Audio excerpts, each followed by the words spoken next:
मैं समझता हूँ अशोक जी गहलोत का, मणिशंकर अय्यर का और राहुल गांधी का, इनका डीएनए टेस्ट कराना चाहिए। मणिशंकर अय्यर कभी तो कहते हैं कि जो मंदिर में हिंदू जाते हैं वो पूजा करने नहीं, दर्शन करने नहीं, वो लड़कियां छेड़ने जाते हैं। हम सबके गुरु जी उनसे सामूहिक रूप से पूछ लिया कि आपको ट्रांसफर में पैसा देना पड़ता है क्या, तो सबने एक स्वर में कहा हाँ देना पड़ता है।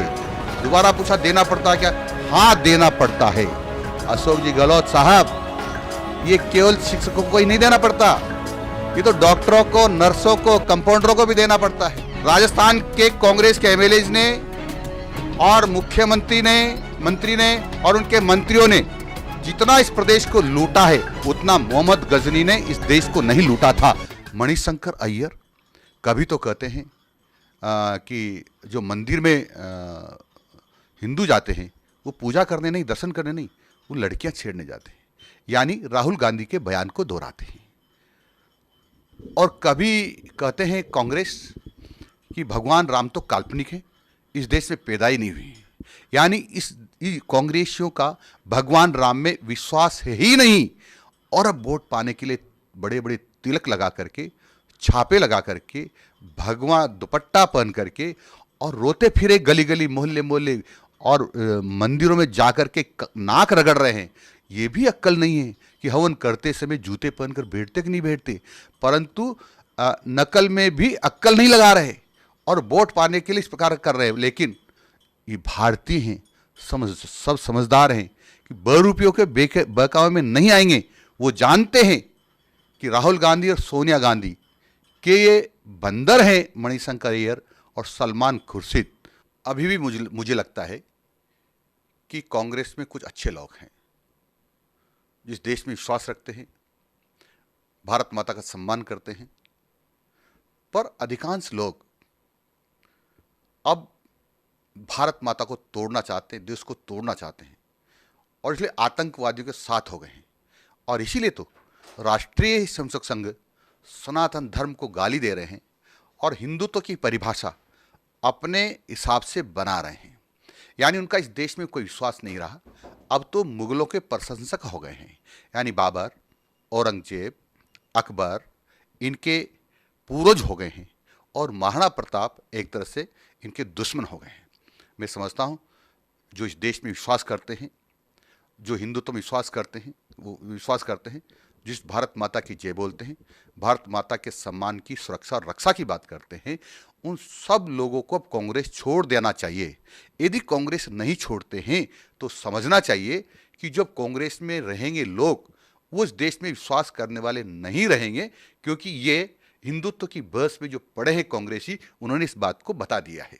और जो ये क्योंकि राजस्थान के मुख्यमंत्री भी अब इस बात के हामी हो गए हैं कि सलमान खुर्शीद ने कहा और मणिशंकर अय्यर ने कहा और राहुल गांधी ने कहा, जो ठीक था, क्योंकि राहुल गांधी ने कहा था कि मंदिर में जो हिंदू जाते हैं वो पूजा करने नहीं, लड़कियां छेड़ने जाते हैं। कांग्रेस ने कहा था भगवान राम पैदा हुए ही नहीं, यहाँ वो कल्पित कल्पना है। और इसीलिए तो माननीय मुख्यमंत्री जी ने अब राजस्थान के सार्वजनिक स्थानों पर पूजा करने पर और थानों में मंदिर रहने पर, भगवान का चित्र रहने पर पाबंदी लगा दी है। अब तो कॉलेजेस में नमाज पढ़ने के पक्षधर हो गए हैं।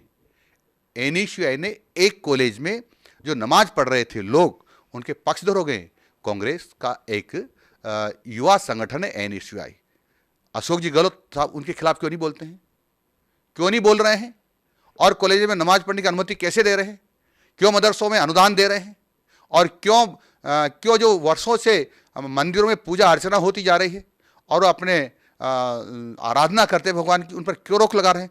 इससे साफ लगता है अब इस देश में विश्वास, हिंदुत्व में विश्वास, सनातन धर्म में विश्वास और इस भारत माता में विश्वास अशोक जी गहलोत का, मणिशंकर अय्यर का, राहुल गांधी का, सोनिया गांधी का नहीं रहा है। जो इनके समर्थक हैं, जो भारत माता में विश्वास करते हैं, इस देश में विश्वास करते हैं, उनको कांग्रेस छोड़ देनी चाहिए।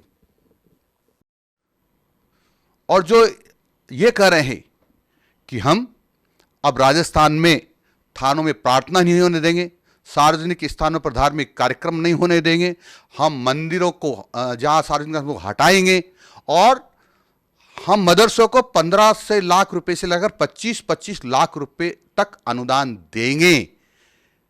ये साफ जाहिर लगता है कि देश को तोड़ने का षड्यंत्र हो रहा है। मैं समझता हूं अशोक जी गहलोत का, मणिशंकर अय्यर का और राहुल गांधी का, इनका डीएनए टेस्ट कराना चाहिए। या तो इनका डीएनए बाबर से मिलेगा, या अकबर से मिलेगा, या को हुमायूं से मिलेगा, या मोहम्मद गजनी से मिलेगा। ये हिंदुस्तानी इनका डीएनए नहीं हो सकता। कल अशोक गहलोत जी ने एक बयान दिए हैं जिसमें कहा है कि अध्यापकों के पैसे के लिए भाजपा प्रसिद्ध आरोप लगा है। देखो,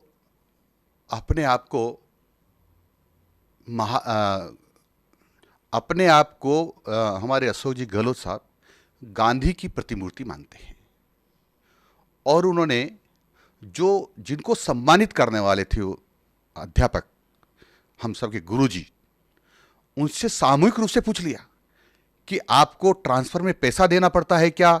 तो सबने एक स्वर में कहा हां देना पड़ता है। दोबारा पूछा देना पड़ता है क्या? हां देना पड़ता है। अशोक जी गहलोत साहब, ये केवल शिक्षकों को ही नहीं देना पड़ता, ये तो डॉक्टरों को, नर्सों को, कंपाउंडरों को भी देना पड़ता है। ये तो पीडब्ल्यूडी के अधिकारियों को भी देना पड़ता है। पीडब्ल्यूडी का बड़ा अधिकारी, छोटा अधिकारी, छोटा से छोटा अधिकारी 5 लाख के बिना ठीक सीट पर नहीं लग रहा है। बड़ा अधिकारी से 1 से 2 करोड़ तक लिए जा रहे हैं। पूछो तो सही, उनसे भी पूछो जैसे मास्टर से पूछा है आपने। ऐसे आपके ऑफिस में भी पूछो, आपके ऑफिस वाले भी रोज आपको इकट्ठा करके देते हैं। पता चल जाएगा कि कितना पैसा आपके यहाँ इकट्ठा हो रहा है। मतलब आप ये सरल मानते हो कि उन्होंने जो आरोप लगाया है, मैं ये कहता हूं उनका आरोप छोटा है। राजस्थान के कांग्रेस के एमएलएज ने और मुख्यमंत्री ने, मंत्री ने और उनके मंत्रियों ने जितना इस प्रदेश को लूटा है, उतना मोहम्मद गजनी ने इस देश को नहीं लूटा था। मोहम्मद गजनी से भी ज्यादा और राजस्थान को इन कांग्रेसियों ने, मुख्यमंत्री ने, मंत्रियों ने, कांग्रेस के एमएलएज ने और कांग्रेसियों ने